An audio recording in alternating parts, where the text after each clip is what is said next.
हरे कृष्णा, राधे राधे। कैसे हैं आप लोग? आशा करती हूँ कि श्री हरि की कृपा आप सभी पर बनी रहे, आप सभी स्वस्थ हो, अच्छे हो।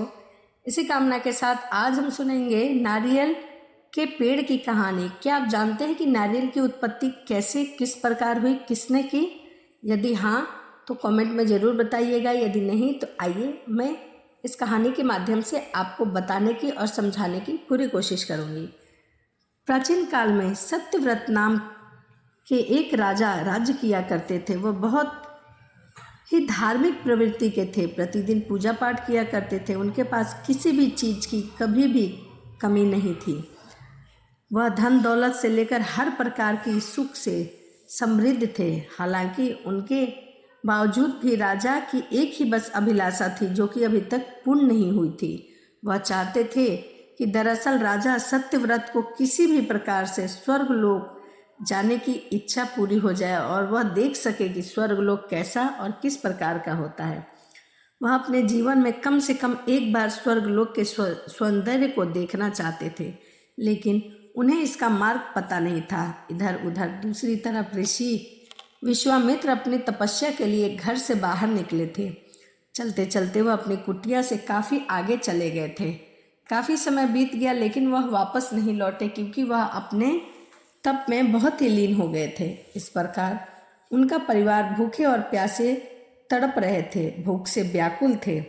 तभी राजा सत्यव्रत को इसके बारे में पता चला, तो उन्होंने ऋषि विश्वामित्र के परिवार का लालन पोषण किया, यानी कि पालन पोषण किया, उनकी जिम्मेदारियां ली। कुछ समय बाद जब मुनिवर वहाँ से तपस्या करके लौटे, तो उन्होंने अपने परिवार को कुशल मंगल देखा और वह काफ़ी प्रसन्न हुए। उन्होंने पूछा कि उनकी अनुपस्थिति में किसने उनकी देखभाल की है। इस पर ऋषि के परिवार वालों ने बताया कि राजा ने उनके पालन पोषण की जिम्मेदारी उठाई है। यह सुनकर ऋषि विश्वामित्र तुरंत राजमहल में जा पहुँचे और राजा से मुलाकात की। वहाँ पर पहुँचकर उन्होंने सबसे पहले महाराज को धन्यवाद कहा। इस पर महाराज ने ऋषि से अपनी इच्छा पूर्ण होने का आशीर्वाद मांगा। राजा की बात सुनकर ऋषि विश्वामित्र ने कहा, बोलिए महाराज, आपकी क्या अभिलाषा है जिसे मैं पूर्ण करना चाहता हूँ? आप क्या वरदान चाहते हैं? तब महाराज ने कहा, हे मुनि, मेरे पास सब कुछ है, धन दौलत सब कुछ, परंतु मुझे एक बार स्वर्गलोक के दर्शन करने हैं। कृपा करके आप मुझे वहाँ जाने का मार्ग बताने का वरदान दें। राजा की प्रार्थना सुनकर ऋषि विश्वामित्र ने एक ऐसा रास्ता बनाया जो सीधा स्वर्गलोक की ओर जाता था। यह देख राजा सत्यव्रत बहुत खुश हुए। वह तुरंत उस रास्ते पर चल पड़े और स्वर्गलोक पहुंच गए।